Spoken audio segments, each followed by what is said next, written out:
Ya, chicas, grabando. Buenos días, profesora y compañeras. Hoy vamos a presentar RCP básico. Las integrantes son Francisca Álvarez, Catalina Carbacho y Camila Guajardo. ¿Cuándo se produce un paro cardiorrespiratorio? Las causas más comunes de un paro cardiorrespiratorio son el ahogamiento, la hipotermia, la alergia, la electrocución, asfixia, shock, traumatismo, hemorragia severa y una obstrucción de la vía por algún cuerpo extraño. En la probabilidad de supervivencia. Al momento de realizar una maniobra de reanimación cardiopulmonar, el tiempo es clave para evitar daños irreversibles. En los primeros 3 minutos es lo ideal para realizar la reanimación, debido a que al cuarto minuto puede haber daño cerebral y a los 10 minutos muerte cerebral. ¿Qué es un RCP? El RCP son maniobras que se aplican en una persona con el fin de restablecer funciones cardiorrespiratorias. Para esto vamos a evidenciar el estado de inconsciencia y valorar 3 puntos importantes. Lo primero que vamos a valorar son las vías respiratorias permeables y la columna cervical. Para esto vamos a utilizar el MES, que vamos a verificar que la víctima respira y que su vía aérea está totalmente limpia de secreciones y cuerpos extraños. Vamos a verificar que la persona respire correctamente y para esto vamos a utilizar el MES, donde vamos a mirar, escuchar y sentir la respiración durante unos 5 segundos para la comprobación. Luego vamos a valorar la respiración y el aporte de oxígeno, es decir, que no solo vamos a reconocer que la persona respire, sino que lo haga sin dificultad. Y por último vamos a valorar la circulación sanguínea y el control de hemorragias. Las vías respiratorias en la columna cervical. Para la vía respiratoria alta debemos evaluarla a través de la visión y el tacto, la permeabilidad y el despeje de vías. Para despejar la vía respiratoria alta, vamos a elevar las partes blandas como el mentón y la mandíbula y vamos a remover mecánicamente lo que ocluye las vías respiratorias. Y para la vía respiratoria baja, se debe evaluar la ausencia de la respiración. En el caso de que así sea, se debe insuflar 2 veces suavemente.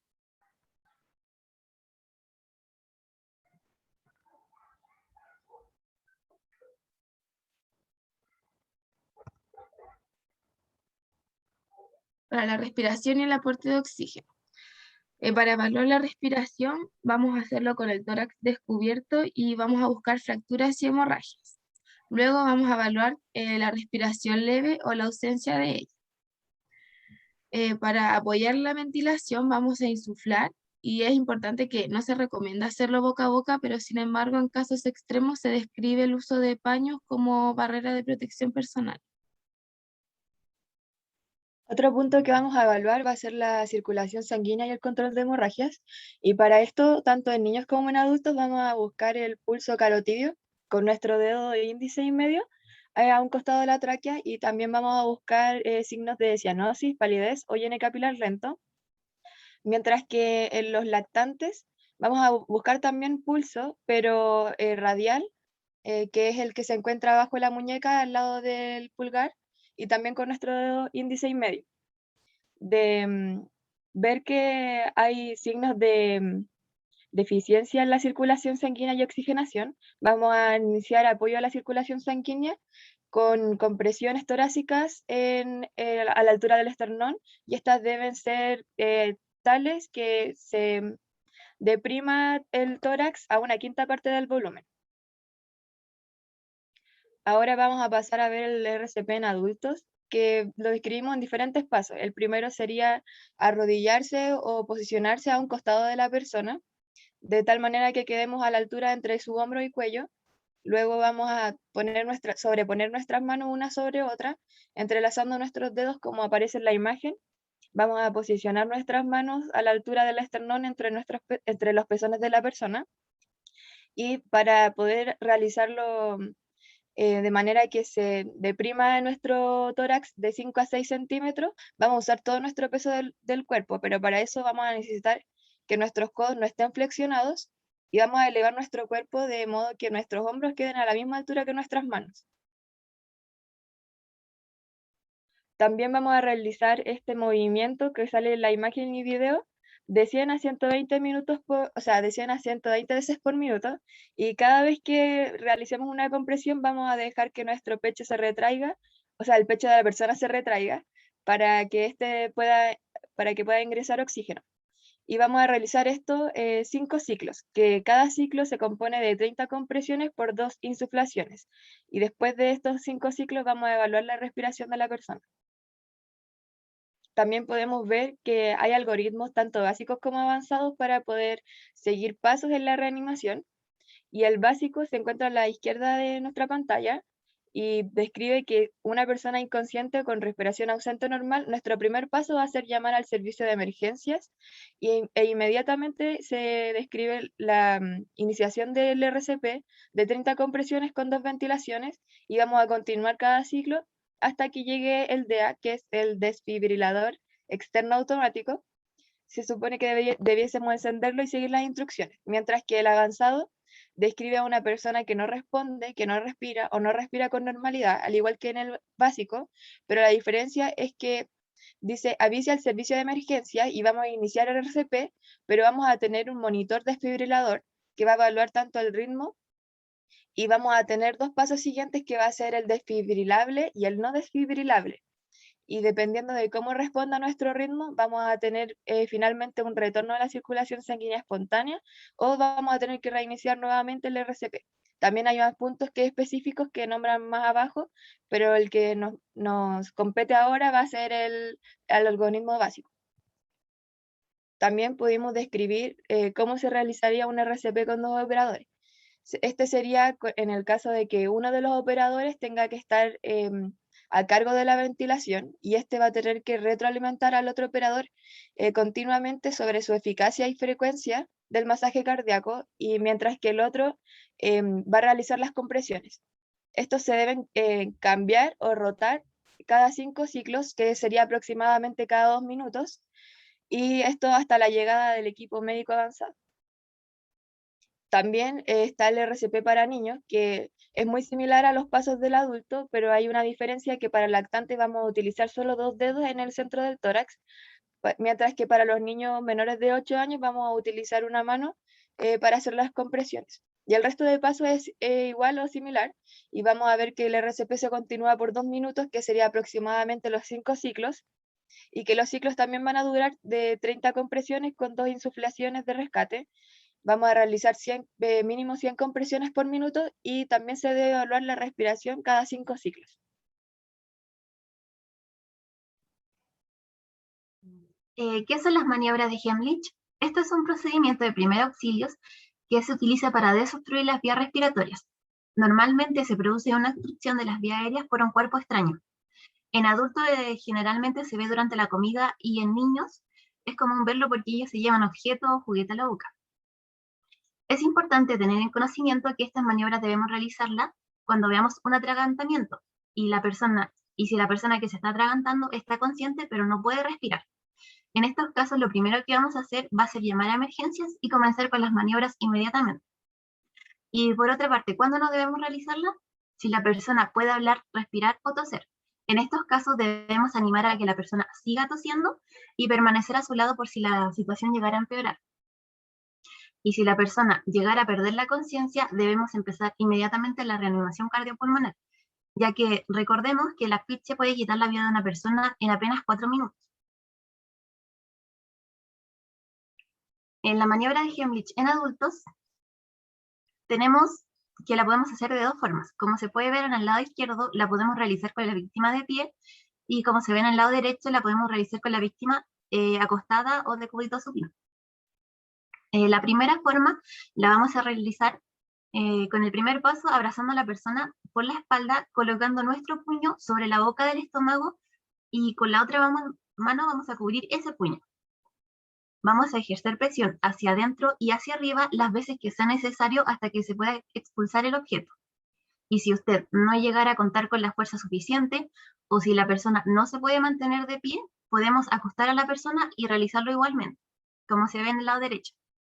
En este caso, nos vamos a colocar a horcajadas sobre los muslos de la víctima, y vamos a colocar los talones de las manos de nosotros sobre el epigastrio y vamos a ejercer presión hacia el suelo unas 4 o 5 veces hasta que podamos retirar el objeto. En las maniobras de Heimlich en niños, vamos a abrazar al niño desde atrás, colocando nuestro puño por encima del ombligo y con la otra mano vamos a agarrar ese puño. En esta posición vamos a realizar compresiones encima del ombligo hasta que el objeto pueda salir. También se tienen que intercalar golpes entre las escápulas, por lo que lo ideal sería que realizáramos 3 golpes por cada 5 compresiones hasta poder retirar el objeto. Debemos recordar también que no se deben presionar con mucha fuerza, ya que los niños son más delicados. La fuerza que nosotros llegáramos a ejercer no tiene que ser mayor a que levantemos al niño del suelo. Y por último, tenemos la maniobra de Heimlich en lactantes. En este caso debemos colocar al bebé boca abajo a lo largo de nuestro antebrazo y darle 5 golpes fuertes y rápidos en la espalda con el talón de nuestra mano. Y para las compresiones debemos colocar 2 dedos en la mitad del esternón del bebé y dar 5 compresiones rápidas hacia abajo. Igualmente debemos intercalar 5 golpes en la espalda por 5 compresiones en el pecho hasta que el bebé pueda expulsar el objeto. Igualmente, si llegáramos a ver el objeto, podemos retirarlo con el dedo. Y si el bebé pierde la conciencia, debemos comenzar inmediatamente con la reanimación cardiopulmonar. A modo de conclusión, tenemos que estudiar sobre el RCP. Es de mucha utilidad debido a que debemos saber identificar paros cardiorrespiratorios y actuar de la manera adecuada, ya que el tiempo que se puede establecer de manera segura para un paro cardiorrespiratorio no debe superar los 4 minutos. Luego de esto se puede ocasionar un daño cerebral y una correcta ejecución del RCP nos dará más tiempo para esperar una atención adecuada en un centro asistencial.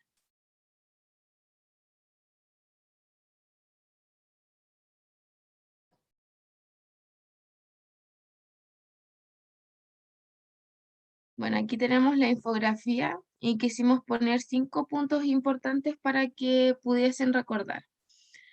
Lo primero es lo de reconocer si la persona está respirando, llamar a emergencia y luego empezar con el masaje cardíaco.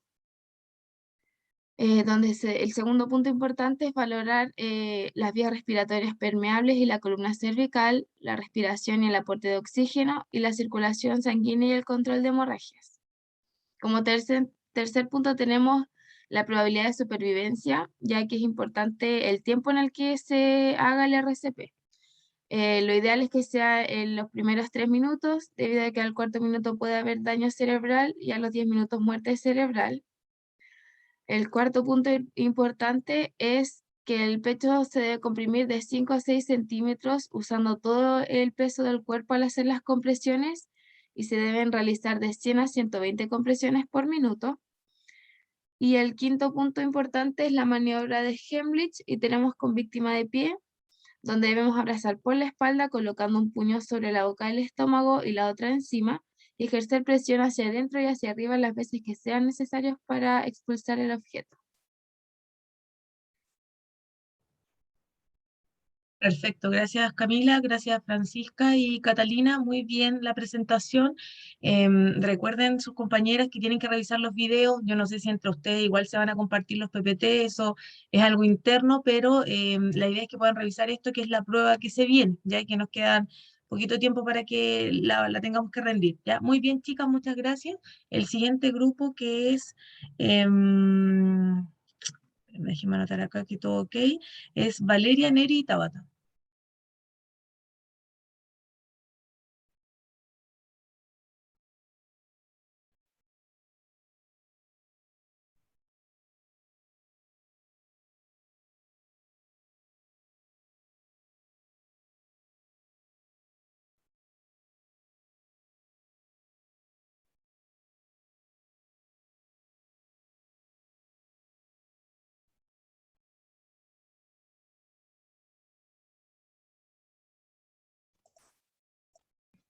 Profesora, ¿le presento? Sí, sí, Neri, ¿no puede prender la cámara? ¿Se le cae? ¿O una pregunta solamente? Ah, disculpe, lo había olvidado. Ah, ya, es que yo por eso Ahora veía a sí. Tabata y a Valeria y a usted no la veía y pueden iniciar. Ya. Buenas tardes, profesora y compañeras. A mi grupo le tocó el tema de luxación y ahora les voy a explicar la infografía. Primero colocamos que son las luxaciones y estas suceden cuando un hueso se ha desplazado de su articulación, desgarrando los ligamentos que la mantienen en su sitio. Luego, por consiguiente, colocamos los tipos. Las articulaciones más afectadas son las del hombro, la del codo, la cadera, la rodilla, el dedo índice y la mandíbula. Y colocamos las imágenes de las luxaciones más comunes. Luego colocamos los primeros auxilios y el primero es el reposo absoluto de la zona. Segundo es aplicar frío local. El tercero, elevar la extremidad lesionada. El cuarto es el traslado inmediato a un sitio de urgencia. Y el quinto es tratar de no reducir ni dar masajes. También colocamos que se debe esperar de una luxación y pusimos que la lesión a tejidos circundantes suelen tardar de 6 a 12 semanas en sanar. Como también una articulación que se haya luxado tendrá más probabilidades de que se vuelva a luxar de nuevo. Si se lesionan nervios o vasos sanguíneos, puede que se ocasionen problemas permanentes. Colocamos la bibliografía y la integrante, que son Tabata Cheuquepán, Valeria Cifuentes, yo, Neri Pino, y la cátedra, AMA 214-2021. Perfecto, muchas gracias. Todo bien. Presenten nomás su...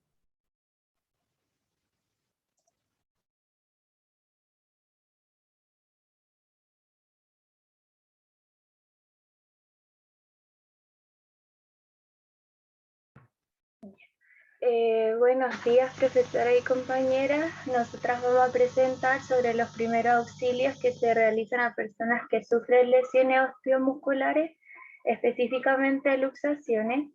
Y las integrantes de este grupo son Valeria Cifuentes, Neri Pino y Tabata Cheuquepán. Vamos a ver que las luxaciones se pueden clasificar contemplando diversos aspectos como son la cronología, la etiología, la dirección, entre otros. También conoceremos por qué es importante saber qué debemos hacer en caso de que ocurra una luxación y así lograr un tratamiento adecuado para evitar complicaciones que puedan llevar a un riesgo mayor en el paciente. Ahora, ¿qué son las luxaciones? Las luxaciones son el suceso de cuando un hueso se ha desplazado de su articulación, desgarrando los ligamentos que los mantienen en su sitio. En las siguientes imágenes podemos ver las articulaciones más afectadas y comunes, que son la del dedo índice, la de la rodilla, la de la mandíbula, la del tobillo, la del hombro, de cadera y de codo. Los signos y síntomas encontramos el dolor, los desmayos, la impotencia funcional y la deformidad. El dolor al comienzo puede ser intenso, con una sensación de desgarro profundo, el cual puede incluir una sensación de desmayo, y luego va a ir disminuyendo en intensidad, pero al movilizar la articulación va a volver ese dolor. La impotencia funcional es la dificultad de realizar la función correcta de la zona afectada, y esta inmovilidad se debe al bloqueo que ocurre en la articulación. La deformidad es el aumento del volumen, más característico en codo y cadera, y esto se va a observar como fuera de lo normal. Los grados de inestabilidad se van a clasificar en luxaciones, subluxaciones, fractura-luxación. La luxación es característica por la pérdida permanente o completa del contacto entre superficies, y estas van a requerir una reducción,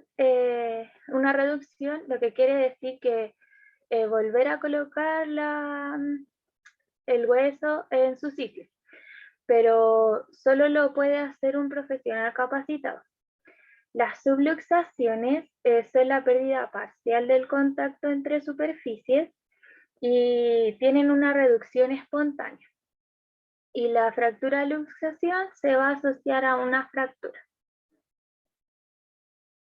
En términos de cronología, se va a encontrar la congénita, que está presente al momento del nacimiento, pero se puede detectar después, como en la infancia.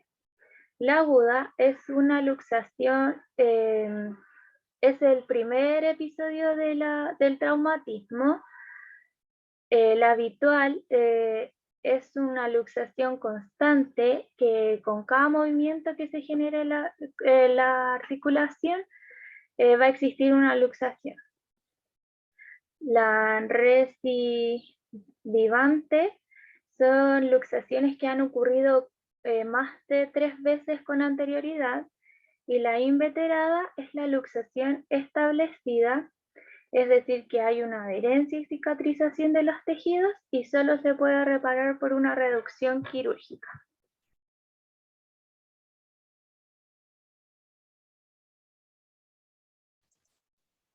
Ahora yo le voy a hablar sobre la etiología. Hay dos tipos de luxaciones, está la traumática y la atraumática. La traumática se subdivide en tres, y la primera es la directa, que ocurre cuando el traumatismo es directamente en la articulación. El indirecto ocurre cuando se produce un movimiento de palanca, que es de abducción y rotación externa. La contracción muscular tiene que ver con descarga eléctrica, ocurre generalmente en las convulsiones y epilepsia. Las atraumáticas está la hiperlaxitud, que ocurre, por ejemplo, cuando hay una flexibilidad extrema, cuando se realiza yoga u otro entrenamiento, o por antecedentes familiares de hipermovilidad. Y las adquiridas es por deporte. Luxaciones traumáticas. El tratamiento. Primero se realiza la reducción, es volver a colocar la articulación en su lugar. Cuando hay luxaciones que son de tipo irreductible, son más graves y necesitan cirugía. Las diferentes maniobras de reducción son bajo un tipo de anestesia local, y en ocasiones es muy necesario la cirugía abierta. Esto ya se refiere a que abren el tejido para colocar la articulación en su lugar. En el hombro ocurre que realizan una contratracción, una tracción, luego una rotación externa, en donde se toma el antebrazo para colocarlo en su lugar. Ocurre también la comprobación de la estabilidad. En este caso, si es inestable la luxación, puede ser por una fractura asociada. También la inmovilización, y esto ocurre en un tiempo variable de 3 a 4 semanas. Y esto va a permitir la cicatrización de las partes blandas, como también la rehabilitación.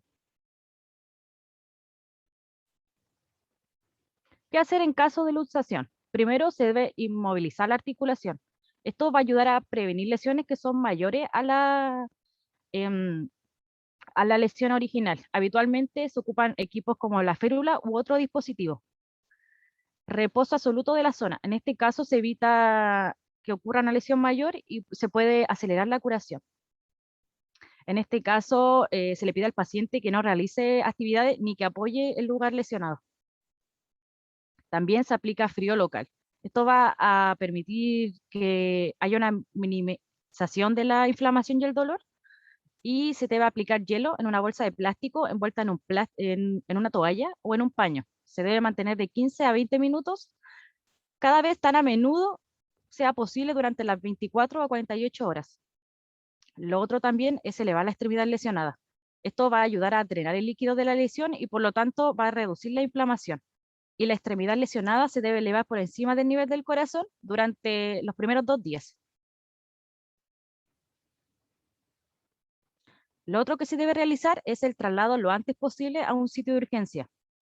Nunca se debe intentar reducir una luxación. Tiene que hacerlo solamente un profesional que esté capacitado, dado que ellos tienen el implemento para realizarlo.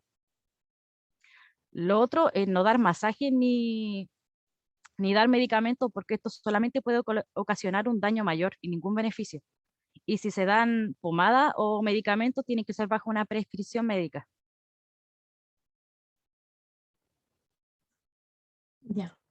Luego de que ocurra una luxación, debemos esperar algunas cosas que son el daño a los tejidos circundantes. Generalmente demora entre 6 a 12 semanas en sanar, e incluso en algunas ocasiones la cirugía es necesaria para reparar un ligamento que se haya desgarrado cuando se produjo la luxación. Si existe alguna lesión o daño en los nervios o vasos sanguíneos, esto puede traer problemas permanentes o a largo plazo. Y por último, una vez que una articulación se haya luxado, es más probable que esto vuelva a suceder, por lo que la persona debe tener un tratamiento o control con un médico ortopédico luego de haber sido atendido en emergencias.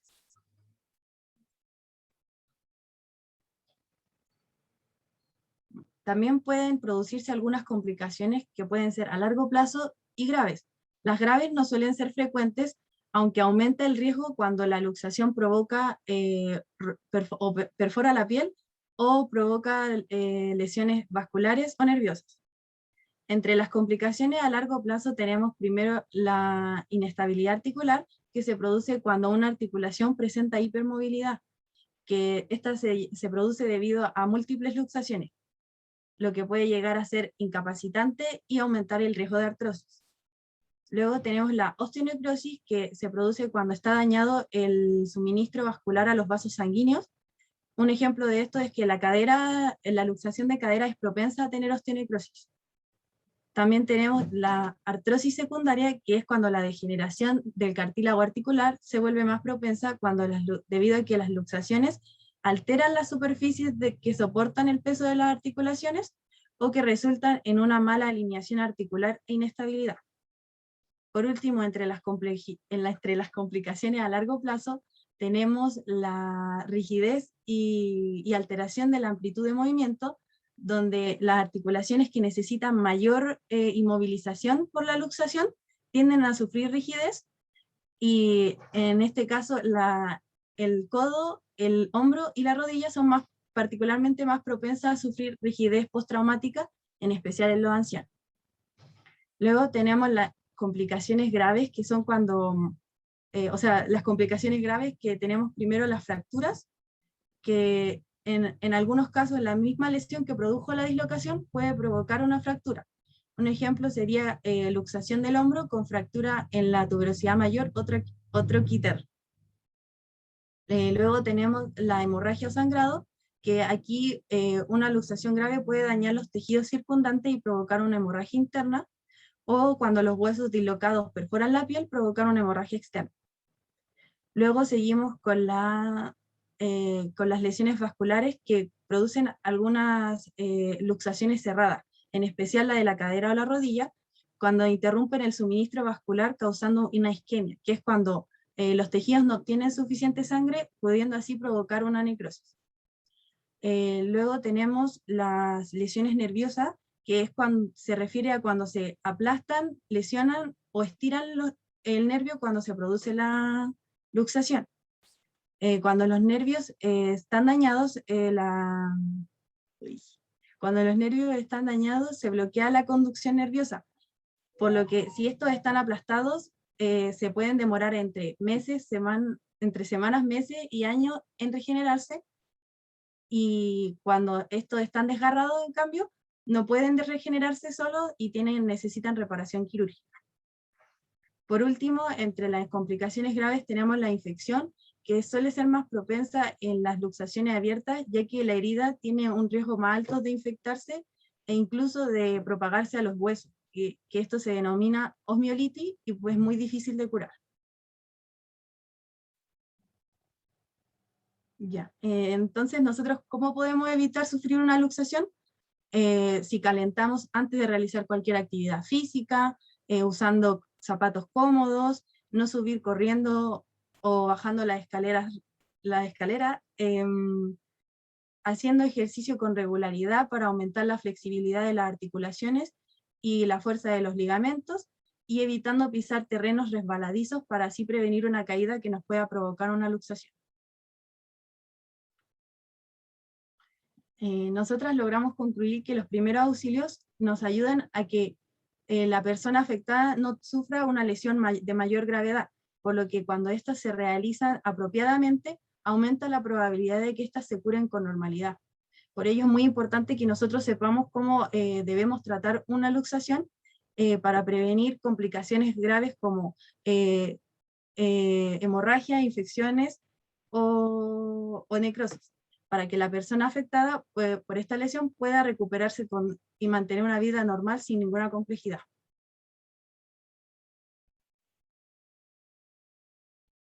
Gracias por su atención. Ya, muchas gracias, chicas. Muy bien toda la presentación. No sé si alguien tiene consultas, comentarios, alguna consideración. ¿El grupo anterior tampoco? No, profe. Ya, chicas, entonces pasamos al siguiente grupo, que es Estefanía, Montserrat y Carla.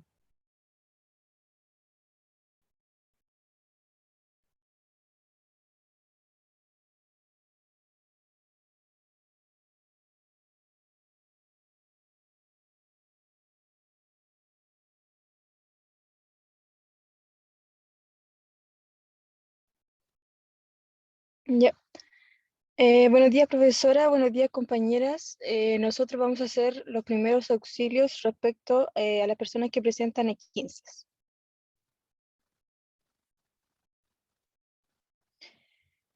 Los primeros auxilios son esas medidas que son inmediatas y que se toman en una persona lesionada que está inconsciente o súbitamente enferma en el sitio donde ocurrió el incidente y hasta la llegada del servicio de emergencia. Estas medidas se toman en los primeros momentos y son decisivas para la evolución de la víctima, o sea, para la recuperación. El auxiliador, antes de poder prestar ayuda, de socorrer o auxiliar a la persona, primero tiene que procurar el autocuidado, o sea, no exponerse a peligro asegurando su propia integridad. Y solamente cuando su salud no corra riesgos, entonces podrá asistir a la víctima.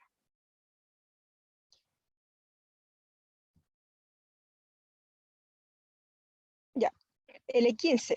Los E15 son distensiones, desgarro o rotura de los ligamentos que se producen porque los ligamentos se estiran demasiado o cuando una articulación se sitúa en una posición antinatural.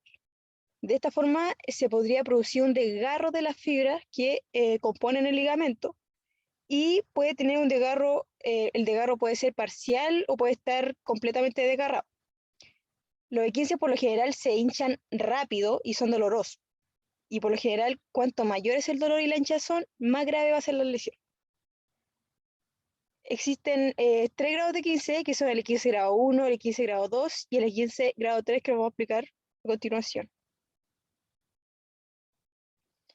El 15 grado 1 es el tipo más leve y se percibe como un dolor leve, y la movilidad de la articulación se ve mermada pero de forma ligera.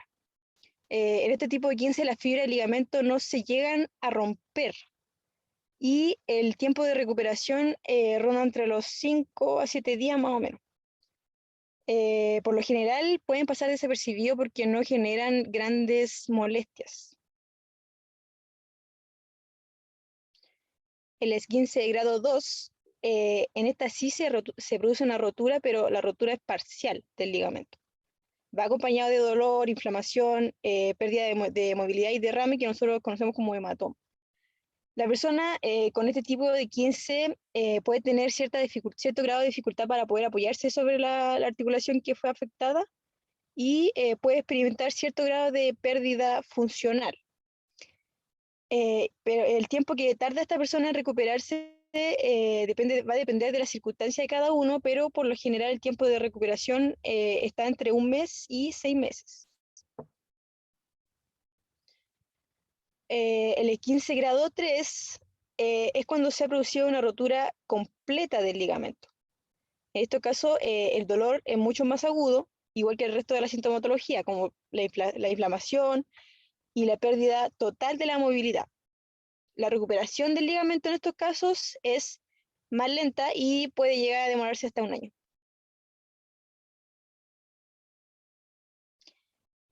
Bueno, y las causas, generalmente los 15 se producen por una caída, una torcedura, un golpe. Habitualmente ocurre en los tobillos, la rodilla, la muñeca, las vértebras cervicales y los dedos de las manos.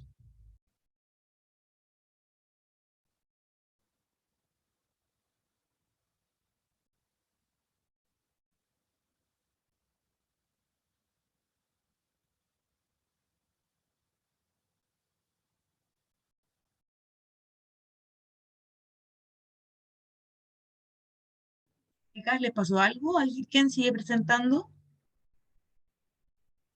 Perdón, se me había salido el Zoom. Ya, perdón. Causas. Un esguince se produce cuando se extiende demasiado o se desgarra un ligamento mientras se tensa intensamente una articulación. Los esguinces se producen a menudo en las siguientes circunstancias. El tobillo, al caminar o hacer ejercicio en una superficie desnivelada y caer torpemente de un salto, puede producirse este tipo de lesión. Esta es una lesión más frecuente, en especial en el ligamento peroneostragalino anterior, con una prevalencia del 66% de los casos. En la rodilla, girar durante una actividad atlética puede producir este tipo de lesión. En la muñeca, caer sobre una mano extendida también puede producirlo. En el pulgar, el daño durante una pista de esquí o sobrecarga al practicar deportes de raqueta como el tenis o también una actividad como el básquetbol, donde al atrapar la pelota el pulgar se puede ir hacia atrás, puede producir la lesión. En las vértebras cervicales, quedarse demasiado tiempo en una mala posición, como estar inclinado sobre el volante al manejar o sobre el computador, dormir en una posición que extiende el cuello también puede producirlo, cargar un objeto pesado de un solo lado del cuerpo, o también algún tipo de traumatismo que afecte del cuello, como por ejemplo un accidente automovilístico o caerse de cabeza. Cabe recalcar que las que acabo de nombrar son las lesiones más frecuentes en los 15. Ok, los síntomas. Los síntomas o señales más frecuentes que indican este tipo de lesiones son dolor articular o dolor muscular. La completa o no funcionalidad de la articulación depende directamente del nivel de dolor que sienta la persona, ¿ok? Puede ir de leve a agudo, según la gravedad de la lesión. La hinchazón, que es provocada por la ruptura de las fibras, la rigidez articular, que como dije anteriormente es común tener dificultad para mover la articulación, dado que puede sentir dolor la persona. El cambio de color de la piel, especialmente hematomas, se ven, y un chasquido en el momento de la torcedura, o escuchar o sentir un pop al momento de la lesión, puede ser un síntoma de 15. Y por último, calor en la zona lesionada. Factores de riesgo. Los factores que contribuyen a los esguinces son los siguientes: condiciones ambientales. Las superficies resbaladizas o desniveladas pueden hacer más propenso este tipo de lesiones. La fatiga, los músculos cansados tienen menos probabilidad de proporcionar un buen soporte para la articulación. Cuando uno está cansado, es más probable que sucumba a las fuerzas que podrían tensar una articulación. Y un equipo inadecuado, por último, el calzado u otro equipo deportivo que no calce bien o que esté en mal mantenimiento, pueden contribuir al riesgo de sufrir un esguince. Ahora pasamos directamente a los primeros auxilios. Los primeros auxilios a tiempo en un esguince pueden ayudar a la víctima a reducir el dolor, la hinchazón y el potencial de presentar una lesión más grave. Los pasos para la aplicación de esto son los siguientes. Primero, hay que tranquilizar a la víctima, hay que hacerla sentir segura, hay que decirle que está bien, hay que hacer que se sienta acompañada, porque provocar un estrés puede llevar a un trauma psicológico, también que se mueva demasiado porque está inquieta, porque está asustada, puede llevar a que se agrave la lesión. El paso 2 sería evaluar a la víctima. En el primer contacto con la víctima hay que averiguar qué le pasó, cuál fue la causa de la lesión. Se tiene que valorar las lesiones que podrían implicar un mayor riesgo, como son una fractura que requiera un mayor cuidado inmediato que lo que un E15. Hay que examinar la parte del cuerpo afectada, observar si hay decoloración, deformidad, edema. Hay que palpar para comprobar si se presenta dolor, si tiene molestia, crepitaciones y si hay cambio de temperatura en la piel. También se le puede pedir a la víctima que mida su dolor en una escala del 0 al 10, siendo el 0 ausencia del dolor y el 10 el peor dolor imaginable para la persona. También se debe valorar la calidad de los pulsos y del llenado capilar en el punto distal a la zona afectada. Se determina si el grado de movilidad y sensibilidad de la zona afectada son normales comparándola con la zona correspondiente del lado opuesto. O sea, si yo me lastimo la mano izquierda, comparo si la movilidad y la sensibilidad es más o menos igual a la de la mano derecha, lo mismo, el pie izquierdo lo comparo con el pie derecho. El paso 3. Hay que retirar anillos, pulseras, relojes si la lesión se produce en los miembros superiores y también en los miembros inferiores. Por ejemplo, hay personas que usan pulseras en los tobillos también. Hay que quitar eso. ¿Esto por qué? Porque la hinchazón posterior puede hacer imposible que se extraiga y puede cortar la circulación. El paso 4 es aplicar hielo inmediatamente para reducir la inflamación, o apenas se pueda. Esto se hace envolviendo el hielo en un pedazo de tela. Nunca se aplica directamente el hielo a la piel, y este se continúa poniendo durante 15 a 20 minutos, de 4 a 8 veces al día, durante las primeras 48 horas, o hasta que la hinchazón cese o mejore. Paso 5. Se envuelve firmemente un vendaje alrededor de la zona afectada, pero no apretado. Esto para limitar el movimiento de la articulación y así se evita que pase a mayores. Si el caso es muy grave, se puede usar una férula, una tablilla, y si se precisa mayor estabilización. Y el paso 6 es mantener elevada la articulación afectada por encima del nivel del corazón.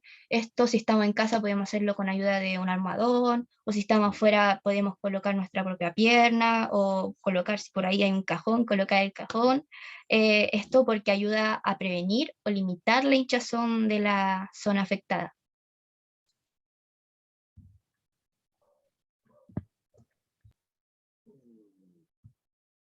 Paso 7. Descansar la articulación afectada por varios días o a la hora de caminar. Es aconsejable el uso de muletas para minimizar la hinchazón y para que disminuya los hematomas. El paso 8. Tras tratar la articulación, es recomendable ejercitarla y así evitar la rigidez y aumentar la fuerza, evitando ejercicios que le puedan provocar dolor a la víctima en este caso. ¿Cuándo acudir al servicio de urgencia? Existen deformidad visible y prolongada en la región afectada, tras 24 a 48 horas de no ceder los síntomas. Cuando la persona es incapaz de apoyar o mover la zona afectada, que le duela y cuando la toca y que la tenga hinchada. También es importante llamar a un médico si aparecen síntomas de infección como la piel enrojecida y fiebre por encima de los 38 grados Celsius. Depende del grado de lesión. El grado 1 hay que recomendar descanso, hielo, compresión y la elevación por encima del corazón. El grado 2 son descansos clave a la hora de la recuperación. El hielo cada 4 horas durante 2 a 3 días. La compresión, que tiene como un objetivo reducir la inflamación y tener más sujetos los ligamentos dañados. Y la elevación para reducir la inflamación, como lo habíamos mencionado. Para el grado 3, como en los casos anteriores, se puede acompañar de frío, la elevación y el reposo. También la inmovilizar la zona afectada completamente. Y paso 3, incluso si los ligamentos del tobillo se han roto por completo, estos se suelen curar si se inmoviliza el tobillo como es debido. Como adicional, se puede acudir a un fisioterapeuta para una mejor y rápida recuperación. ¿Cómo se puede prevenir un esguince? Primero, utilizar un calzado adecuado al momento de realizar un deporte. También evitar zapatos con tacones altos. Siempre realizar estiramientos y calentamientos antes de realizar algún tipo de deporte o ejercicio. Evitar hacer ejercicios o deportes el cual no se haya entrenado con anticipación. Tener un cuidado con la superficie donde se practica el deporte. Y finalmente, fortalecer y acondicionar los músculos que rodean la articulación que se lesionó. Bueno, aquí hicimos una tabla de la diferencia entre una luxación, una fractura y un esguince. Las luxaciones son dislocaciones de la articulación y que se conoce como la salida del hueso. La fractura es una lesión ósea, o sea, una rotura. Y un esguince es un estiramiento, desgarro o rotura de un ligamento. Las luxaciones no hay rotura, sino que daño en ligamentos y articulaciones. En una fractura, en algunas ocasiones, la fractura puede llegar a romper la piel. Esto lo llaman fractura abierta o fractura expuesta. Y un esguince puede llegar a ser leve como puede llegar a ser grave. Las luxaciones son dolorosas, las fracturas también, pero el dolor es muy intenso y es muy grande. Y el esguince puede ser un dolor y una inflamación. Y las luxaciones hay 2 tipos. En las fracturas hay 8 tipos de fracturas y en los esguinces hay 3 tipos de esguinces. Ahorita Muchas gracias por su atención. Gracias, Montserrat, Estefanía y Carla. La infografía, si me la pueden...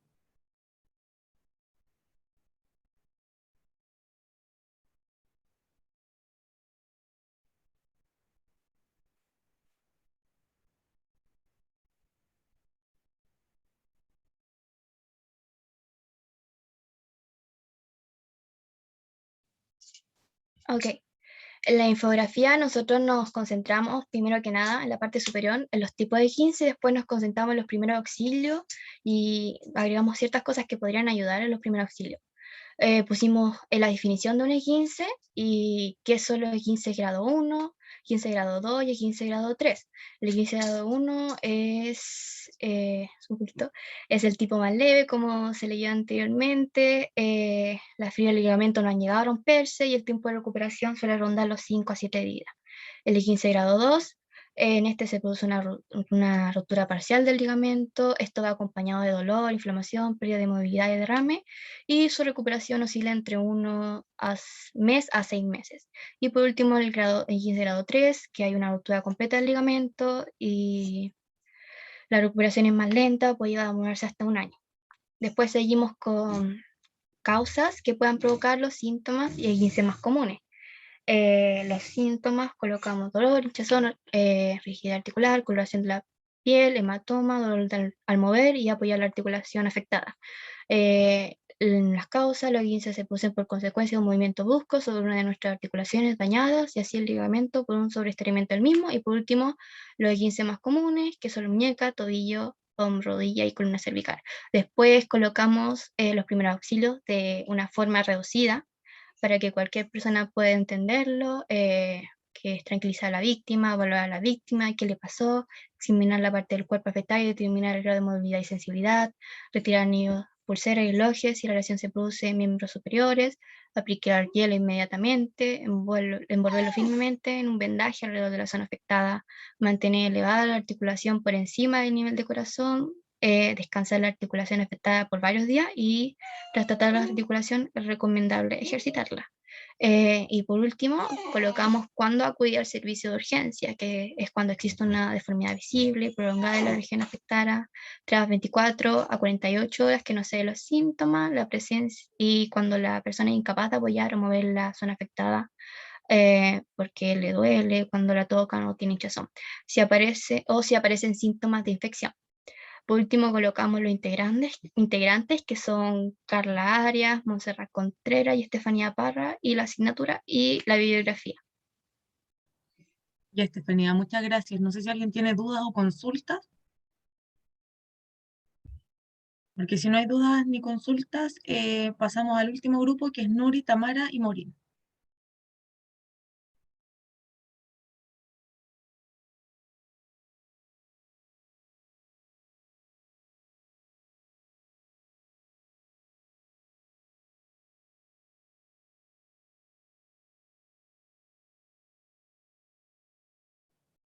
Veo a Nuri, no sé si está Morín, para que prenda su cámara, y me faltaría Tamara.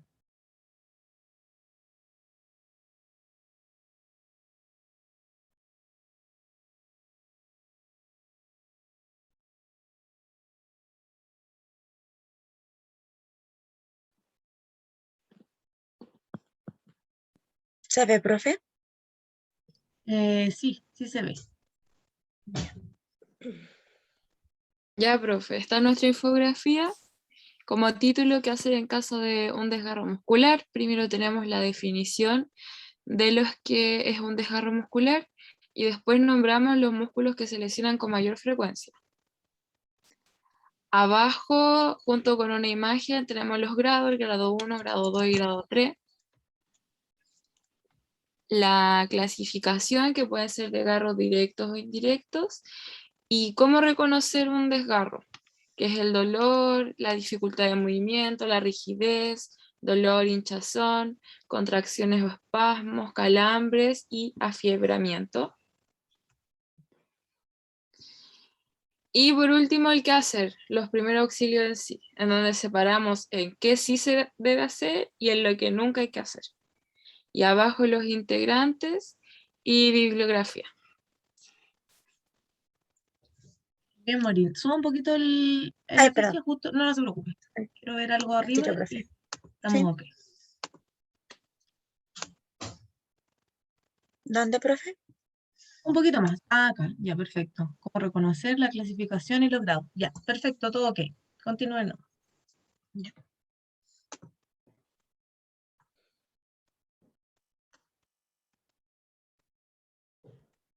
¿Se ve, profe, ahí el cambio o no? Sí, se ve, Nuri. Ah, ya. Ponlo en pantalla completa. Sí, presentar.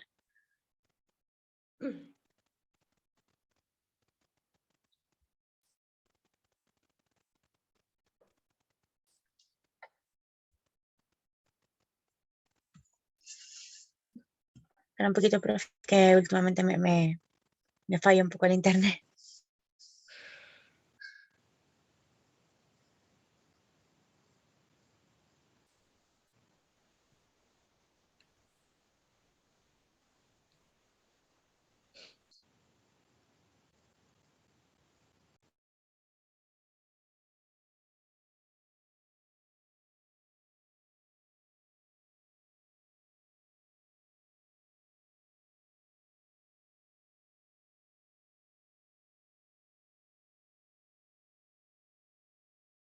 Ya, entonces hoy les vamos a hablar de los primeros auxilios en desgarros.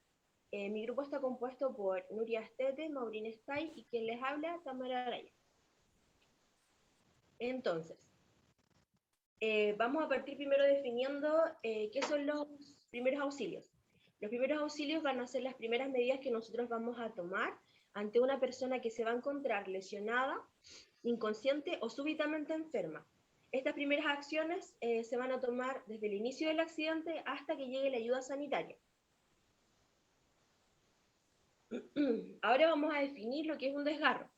El desgarro va a ser una lesión traumática dentro del músculo, producto del rompimiento de las fibras musculares, debido a una extensión del músculo o una elongación del músculo más allá de lo normal. Las fibras del tejido muscular se van a romper y al romperse van a generar lo que es una hemorragia.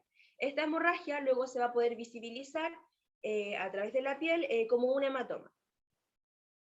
Entonces, ¿cómo nosotros vamos a observar que nos vamos a estar presente ante un desgarro?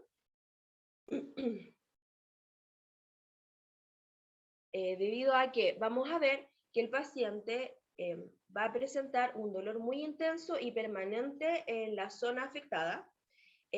También va a presentar,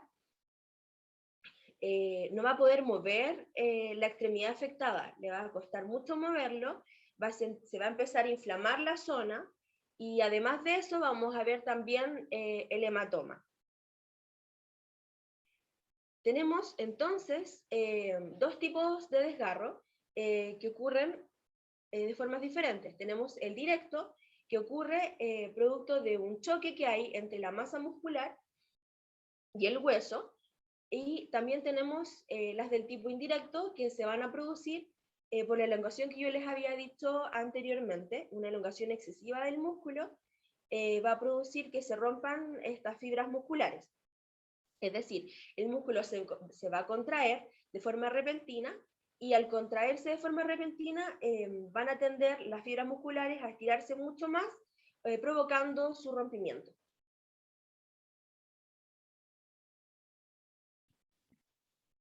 Ya, los desgarros se pueden dividir en distintos grados y esto va a depender de la lesión y el daño a la fibra muscular. Uno de los tipos es la distinción muscular o grado 1. Este tiene un rango de recuperación de 8 a 10 días. Y lo que pasa aquí es que el músculo se estira hasta su límite máximo, es muy doloroso, además un dolor generalizado en toda la lesión, y la gente describe que es un dolor muy similar a un calambre muscular. El desgarro parcial, grado 2, que su recuperación es de 3 a 4 semanas, donde el músculo se elonga más allá de su límite máximo, el dolor es repentino, quiere decir que es súbito y localizado, se puede escuchar un chasquido en el momento de la lesión y puede acompañarse de cambios de coloración en la piel, como lo son el moretón o la equimosis, y el desgarro completo, o grado 3, que su recuperación tarda de 1 a 3 meses. Aquí el músculo se separa, se desgarra completamente. Y el signo característico es la presencia del moretón. Y en general el dolor de este puede prolongarse horas o días pasado el accidente. La funcionalidad quiere decir que su movimiento se afecta, la coloración rojiza o morada de esta lesión nos va a decir que es una lesión más moderada o más severa, y eso. Ya. Entonces vamos a hablar de los músculos que se lesionan con mayor frecuencia. Esto es importante porque el lugar del desgarro nos va a condicionar el lugar donde se va a producir la dificultad del movimiento. Entonces, los músculos que se lesionan con mayor frecuencia son en el gemelo, que es en el músculo de la pantorrilla, que es una rotura de los músculos posteriores de la parte baja de la pierna, y la función de estos músculos es ayudar a levantar el talón. También son muy frecuentes los desgarros en el muslo, en los cuádriceps, que es una rotura muscular delantera del muslo, y la función principal del cuádriceps es ayudar a enderezar la rodilla. El otro lugar es en los músculos isquiotibiales, que es la rotura de los músculos posteriores del muslo, donde la función de estos es ayudar a flexionar la rodilla. Y también es muy frecuente los desgarros en la zona muscular en la espalda, los músculos paravertebrales, que la función de estos músculos es sostener la columna vertebral y soportar el peso de la parte superior del cuerpo. Y hablando de los primeros auxilios en sí, lo principal es evaluar a la víctima y pedir al accidentado que se mantenga quieto y tranquilo. Ayuda mucho elevar el lugar lesionado por la circulación sanguínea. La aplicación de frío local ayuda a detener el proceso inflamatorio, y es importante trasladar a un centro asistencial, ya que sin evaluación médica el músculo puede disminuir de tamaño y crear una cicatriz que disminuye su capacidad y predispone a lesiones posteriores. Esto depende mucho por el grado del desgarro que sea. Y bueno, si no se lleva a un centro asistencial inmediatamente, aunque a pesar de que la lesión no llega al extremo de no poder moverse, si 24 horas después continúa la inflamación y el dolor fuerte, hay que consultar a un médico. Y lo que nunca se debe hacer en caso de un desgarre es elongar el músculo, ya que este podría producir más daño, y nunca se debe realizar masaje, ya que pueden separarse las fibras musculares y aumentar aún más el daño ya producido. Aquí, profe, nosotros como grupo, a modo de resumen, vamos a mostrarles un pequeño video de una representación de un accidente de desgarro.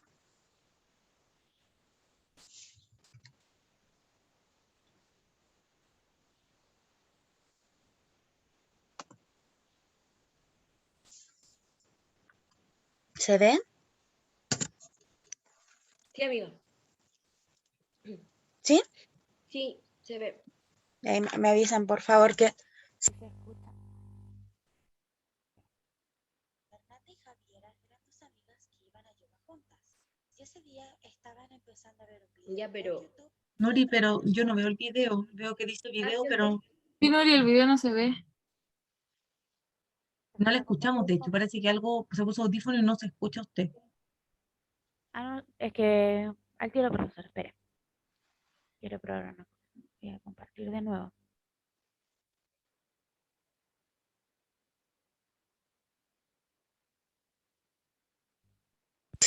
Ahora sí se ve. ¿Se ve? Debe subirle alto el volumen para que se pueda escuchar también. Ya. Ahí me avisan, por favor, si se escucha.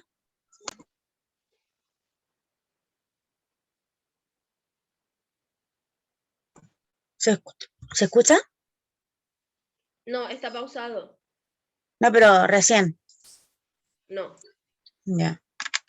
Eso Nori, cuando comparta, acuérdese que abajo tiene que marcar 2 cuadraditos, que son para el compartir sonido. Gracias, profe. Vuelve a compartir y aprieta los 2 y ahí se va a escuchar el video.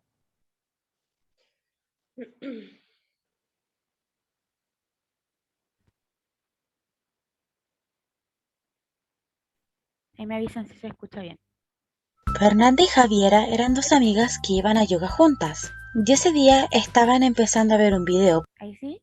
Sí. Ya. ¿Se escucha bien o le subo el volumen? ¿Se escucha bien? Escucha bien. Ya, profe. Fernanda y Javiera eran dos amigas que iban a yoga juntas. Y ese día estaban empezando a ver un video por YouTube sin precalentar. Y mientras Javiera hacía una postura, siente un tiro muy fuerte en su muslo derecho y cae al suelo dolorida. Fernanda, asustada, llama a su amiga Gabriela, quien es matrona, ya que piensa que ella sabrá qué hacer.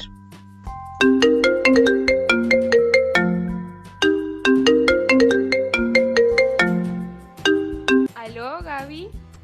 Hola Feña, tanto tiempo. ¿Cómo estáis? ¿Cómo has estado? ¿Qué pasó?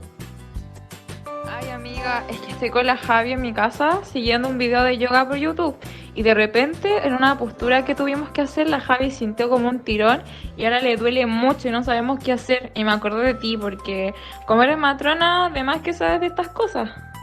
Sí, tranquila, porque no creo que sea nada grave de todas maneras. ¿Cómo se ve el lugar en donde le duele? Se ve muy hinchado y morado. Ah, ya entiendo. Entonces debe tratarse de un desgarro. Es una rotura de las fibras musculares y probablemente se debió al movimiento sin haber elongado antes. Entiendo. ¿Y sabes qué podemos hacer? Sí, en estos casos inmediatos, lo más adecuado es entregarle primeros auxilios. Lo importante es que mantengas a la Javi cómoda, que esté quieta y tranquila y que evites que estire la pierna. Ya, por ningún motivo tiene que seguir elongando, tiene que mantener el lugar inmovilizado. Ya, amiga, entiendo.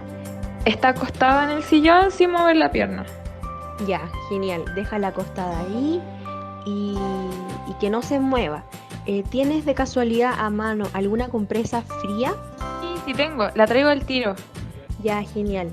Aplícale el frío en el lugar del desgarro, en el lugar donde tú ves que está la zona afectada. Esto va a ayudar a desinflamar la zona. Ya, ahí lo hice. Oye, Gaby, otra cosa, es que me acuerdo que mi abuela decía que cuando pasaba esto se podía masajear con una crema y que eso aliviaba el dolor. ¿Y si hago eso? No, Feña, no lo hagas. No le hagas masaje. No, porque con esto puedes separar más las fibras musculares y causar aún más daño y dolor. Evita hacerle masaje. Importante que la zona esté fría e inmovilizada, ¿vale? Uy, ya, menos mal que me dijiste porque estaba a punto de hacerlo. Ya. Entonces, si después de 24 horas la zona sigue inflamada y con mucho dolor, les recomiendo que vayan a urgencias para que el médico pueda tratar el dolor y la inflamación con medicamentos. Ya, amiga, muchas gracias, te pasaste, de verdad. Ya, amiga, no te preocupes, y para eso estamos. Cualquier cosa me llaman y veo cómo les puedo ayudar, ¿vale? Chao, que estén bien.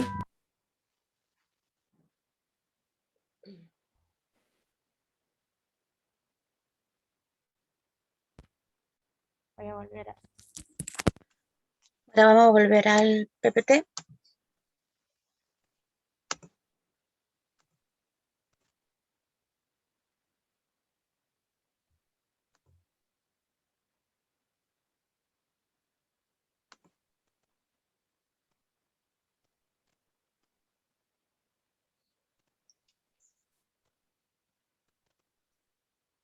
Ya, ¿se me escucha? Sí. Ya. Nosotros como grupo quisimos darle un enfoque ginecobstétrico a los desgarros y poder irnos a lo que es nuestra zona, que son los desgarros perianales. Las laceraciones o desgarros perianales suceden cuando en el momento del parto, en un parto vaginal, en el momento en que la cabeza del recién nacido va saliendo por la vagina, la distensión de los músculos de esta no es suficiente como para que pueda salir correctamente el recién nacido y el músculo se empieza a desgarrar, dependiendo de que si abarca solo piel o mucosa o musculatura hasta lo que es el ano, va a depender del grado de este desgarro.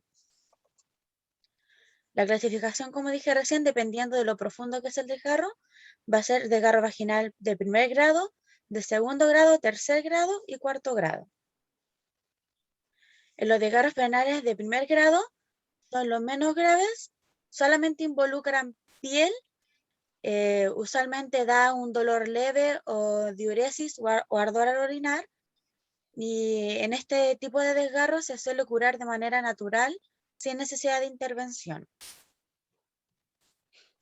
En los desgarros de segundo grado ya involucra piel y músculo del perineo y podría extenderse hasta el interior de la cavidad de la vagina. Este sí requiere sutura que se puede hacer en el momento del parto y la curación dura una semana.